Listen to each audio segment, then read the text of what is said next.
নমস্কার বন্ধুরা, আশা করি তোমরা সবাই ভালো আছো, সুস্থ আছো। চলে এলাম নতুন একটি ভিডিও নিয়ে। তো দেখো বন্ধুরা, সকালে ঘুম থেকে উঠে ফ্রেশ হয়ে চলে এলাম রান্নাঘরে। এদিকে আমি ভাত বসিয়ে দিয়েছি, ভাতটা ফুটে উঠেছে। আর এদিকে মাছগুলো ফ্রিজে ছিল, ধুয়ে লবণ হলুদ মাখিয়ে নিয়েছি। এবার ভাজা করে নেব। তো কড়াই বসিয়ে দিয়েছি, কড়াইটা গরম হয়ে গেলে দিয়ে দিয়েছি সর্ষের তেল।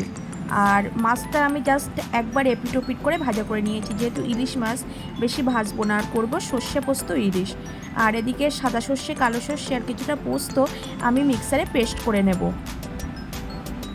তো আমার পেস্ট করা হয়ে গেছে, আমি এটা দিয়ে দু রকম মাছের ঝাল করব।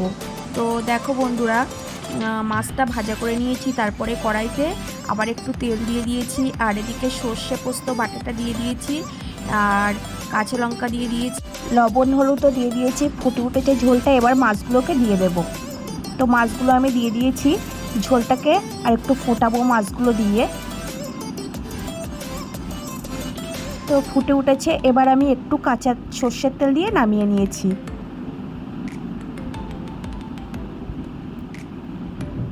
তারপরে আমি ভেটকি মাছগুলোকে ভাজা করে নিয়েছি, আর ভিডিও করতে পারিনি। তো দেখো, ভেটকি মাছগুলো বেশ সুন্দর করে ভাজা করে নিয়েছি।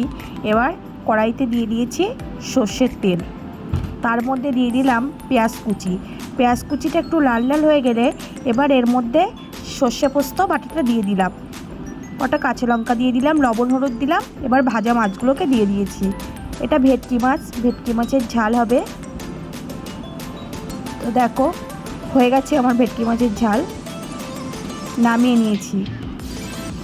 তারপরে এদিকে আমি মাটনের জন্যে আলুগুলোকে ভেজে নিয়েছি, আর মাটনটা ধুয়ে রেখেছি। আর আমি একদম ঘরোয়া পদ্ধতিতে খুব সিম্পলভাবে মাটনটা আজকে বানাবো।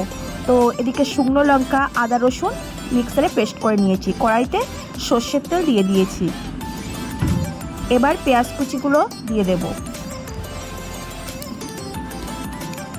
পেঁয়াজ কুচি লাল লাল হয়ে গেছে, তারপরে আদা রসুন শুকনো লঙ্কা পেস্ট করে রেখেছিলাম সেটা দিয়ে দিলাম, কটা কাঁচা লঙ্কাও দিয়ে দিলাম। এবার ভালো করে মশলাটাকে কষিয়ে নেব। কিছুক্ষণ কষানোর পরে এর মধ্যে জিরে গুঁড়ো, মরিচ গুঁড়ো দিয়ে দিয়েছি। তারপরে আমি মাটনটাকে দিয়ে দিলাম, দিয়ে এবার কষাতে থাকবো।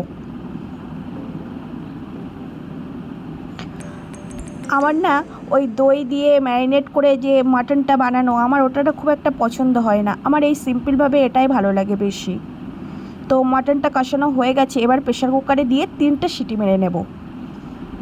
তো 3টে সিটি মারা হয়ে গেছে দেখো। তারপরে আবার কড়াইতে দিয়ে দিলাম। এবার কিছুক্ষণ কড়াইতে ফুটাবো।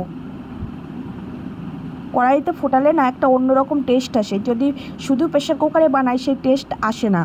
তো দেখো, মাটনটা আমার হয়ে গেছে, এবার আমি গরম মশলা দিয়ে নামিয়ে নেব। আর সুন্দর কালার হয়েছে দেখো। তো ভিডিওটা এই পর্যন্তই বন্ধুরা। ভিডিওটা কেমন লাগলো অবশ্যই কমেন্টে জানিও। তোমরা সবাই ভালো থেকো, সুস্থ থেকো।